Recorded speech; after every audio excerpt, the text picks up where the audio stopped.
Hello, this is iRadio Afternoon News. First here, the headlines. The police are investigating an officer who shot dead his wife and another man under an unclear circumstance in Juba last evening. Some survivors of conflict-related sexual violence have called for justice before any healing and reconciliation process is started. And the High Court in Awil of Northern Baragazal State has sentenced 10 years in imprisonment for attempting to defile 11-year-old girl today. These stories and more coming to you in this news bulletin with me, Moyo Jacob Felix, and now the news in detail. The police are investigating an officer who shot dead his wife and another man under unclear circumstances in Juba last evening. Longar Akok is said to have handed himself to the Melekia police station after committing the alleged crime. According to a crime scene investigator, Akok's wife, Rebecca Anyon Kot, was seated at a pub with Akechi Manut when he fatally shot at them. The incident occurred at around 8:30 p.m. opposite the High Malakal Cemetery yesterday. The motive of the killing is unknown, but the investigator who spoke to iRadio on condition of anonymity said the suspect Akok reportedly warned the victims of an affair before the incident. The presumed husband allegedly opened fire at the duo when he found them together last evening. The investigator also confirmed that another woman who was nearby is nursing a bullet wound. وصلنا مع الحادث هناك سو لقينا اوريدي المينا عليها تحت ماخذ 2 طلقه في الخشم وطلقه في اليد ولقينا الزول الثاني عنده 6 طلقات 2 طره و2 في الصدر وواحد في الرقبه وواحد في الراس.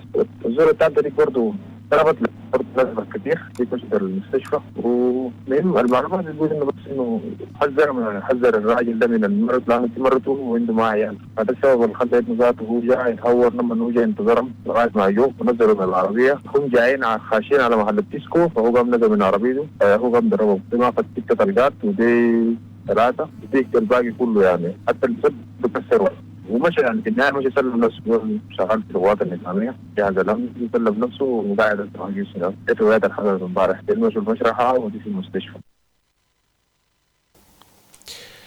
According to the police, suspect Longara Kok got married with Rebecca Nyonkot in 2013 and had 3 children, 2 boys and a girl. They are aged between 7 and 3 years old. When contacted for a comment, the police spokesperson confirmed the incident. Major Daniel Justin says that the police are investigating the matter. Yeah, it happened yesterday around 8:30, whereby someone shot people in 2 people died on the spot and 1 got injured.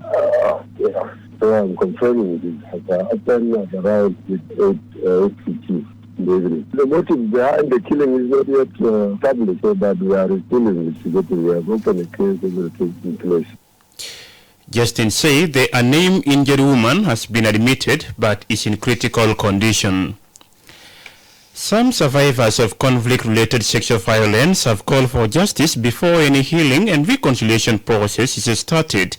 The victims made the call during a panel discussion organized by the Center for Inclusive Governance, Peace and Justice on Chapter 5 of the 2018 Peace Agreement. The panel, which drew together survivors and stakeholders, aimed to share experiences of brutal sexual acts committed against women during the 2013 and 2016 conflict. It is also to create awareness of the International Day of Elimination of Sexual Violence this Sunday. Speaking to iRadio, one of the survivors says she was among 3 women who were raped during the 2016 violence. This occurred to her as she returned to the protection of civilian site near a checkpoint in Juba. The unnamed victim said she conceived the baby through an act of rape and gave birth to a child who was later rejected by family. According to her, the child is being called names, something shaming her most of the time.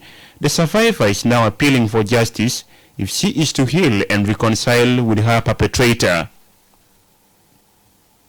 الحاجة أصل اللي أنا في جسم بتاعي في حاجة كتير أصل وفي حاجة أصل للناس بتاعي أنا شفتها. نحن لسه ما مقصودين البخلة نحن مقصودين ده إلا الرئيس بتاعنا. قانون بتاعي أنا قلت الصورة بتاعه ده يجيبوا يخطوا في سجن. لو فتشيني أنا بمشي مع المحكمة يقول لي يطلعوا في السجن يجيبوا في مع المحكمة. إلا لو نحن لقينا حاجة في منظمة الحاجة نحن بخليه بعفة الزول ده.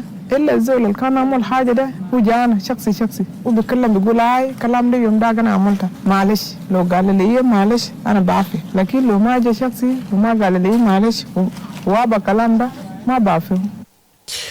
Another survivor called for protection against their perpetrators, saying they risk being harmed if they speak out.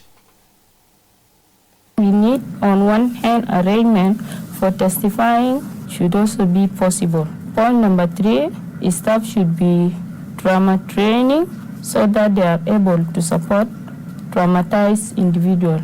4, anonymity, use of veil or face covering, voice distortion, and other methods should be allowed to protect identity. Finally, the international community should be on standby to step in case there are threats against individuals testifying or insecurity in the context of the CTRH's work. For her part, the Deputy Speaker of Council of State says the government has established a one-stop center and a gender-based court to try cases related to sexual violence. Maria Yen says the centers provide safety to victims.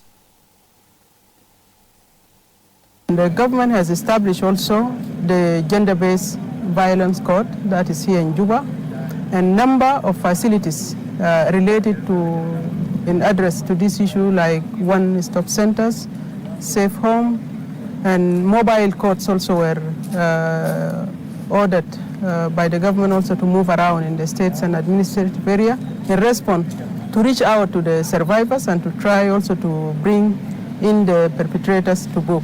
So the government is trying some efforts, but we appreciated also the role that's being played by the partners, by the donors also, so that they complement the efforts by the government in addressing this case. Jacqueline Nashuya, Director for Inclusive Governance, Peace and Justice, says, So the day we are reminding ourselves of the need and the call for action, and survivors have been saying, don't leave us alone, stand with us. And whenever you speak with them, they have fears. Some of their fears emanate from maybe reprisals or denial that sexual violence has happened to them, the stigma that they come with in the families and in society.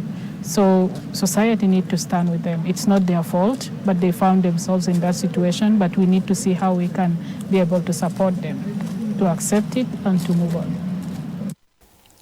The International Day for the Elimination of Sexual Violence in Conflict is marked every year on 19th June. Is meant to raise awareness of the need to put an end to conflict-related sexual violence, and also to honor the victims and survivors of sexual violence around the world, and to pay tribute to all those who have courageously devoted their lives to and lost their lives in standing up for the eradication of these crimes. The High Court in Awil of Northern Baragazal State has sentenced 10 years in imprisonment for attempting to divide 11-year-old girl yesterday. This according to State Police spokesperson Captain Gut Akol, who attended the court session. Garang Ngor, 45 years old, was arrested by the police after attempting to rape on 14th of last month at Nyalat Payam of Awil Center County. After he asked the girl's family to stay with them for one night, and at midnight he tried to rape the girl. Guot says the court ordered Ngor to pay 5 cows compensation to the survivor. Recently, the High Court in Awil, Northern Baragazal State, sentenced Sabir Abu Sam to death by hanging for raping and killing 5-year-old Abu Lual last month. The court also convicted his associate Omer Mohammed Omer to 5 years in jail for screening and harboring the rape perpetrator while he was on the run. The police official, Captain Guot Akol, spoke to iRadio this afternoon. Man that is sentenced today for 10 years and 5 cows compensation was the same man that attempted to rape 11 years old girl at Nyalad residential area. It happened on the 14th May. He came at around 11 and asked the family of the victim to allow him have one night, and in the morning he will go on with his journey. In the midnight, he woke up and attempted to rape 11 years old girl. And the court found him guilty, and he was sentenced for 10 years imprisonment. The incident of gender-based violence involving a minor is not the first of its kind in the state. Recently, the High Court in Awil sentenced Sabir Abu Sam to death by hanging for raping and killing 5-year-old Abu Lual last month. The court also convicted his associate Omar Mohammed Omar to 5 years in jail for screening and harboring the rape perpetrator while he was on the run. You are listening to iRadio Afternoon News. The Secretary General of Global Anglican Communion has called for dialogue among individuals having differences as a way to curb violence in South Sudan. Anthony Pogo, the former Bishop of Kajo-Keji Diocese of the Episcopal Church of South Sudan, was nominated recently to lead a staff team at the Anglican Communion office in Canterbury. Speaking to the Anglican Communion News Service after his appointment, Bishop Pogo says dialogue is critical to minimize escalation of violence. He was speaking to the Anglican Communion News Service at Lambeth Palace in UK. According to the Global Conflict Tracker, nearly 400,000 people were killed and 2 million civilians were displaced during the conflict that started in 2013. Despite the 2018 peace deal, South Sudan continues to witness rampant communal hostilities mainly caused by cattle raiding, armed youth and tribal militias. In April, President Salva Kiir launched a nationwide public consultations for the establishment of the Commission for Truth, Reconciliation and Healing. The consultation aims to design legislation and ensure the experiences of women, men, girls and boys are sufficiently documented and incorporated for legislation. In March, the Minister of Peace Building called for the establishment of strong law enforcement agencies in order to stop the surge in violence across the country. Stephen Parkwall believed that the failure of state institutions to function per their mandate is a major cause of conflict among local communities. The government is appealing to vendors and motorists using part of Kuburi-Habuba Road as market to move away from the road ahead of the official opening of the bridge next week. In March 2019, a Chinese firm was contracted by the government to construct major roads and bridges in the country. This included Kuburi-Habuba, Luri Bridge, and many others in the country. According to the officials, President Salva Kiir is expected to inaugurate Kuburi-Habuba and Luri Bridge on Thursday next week. Peter Quot Gel is the Undersecretary of the National Ministry of Roads and Bridges. He spoke to the media after meeting the governor of Central Equatorial State, Emmanuel Adelanton, in Juba yesterday. For his part, the Central Equatorial State Minister of Roads and Bridges, Mawa Moses, says, and I quote, His Excellency the Governor has directed that we go to the site and inform our people to officially leave selling their goods on the roadside because this is a road. It is not a market. Once they leave it, it opens up the traffic for people to travel.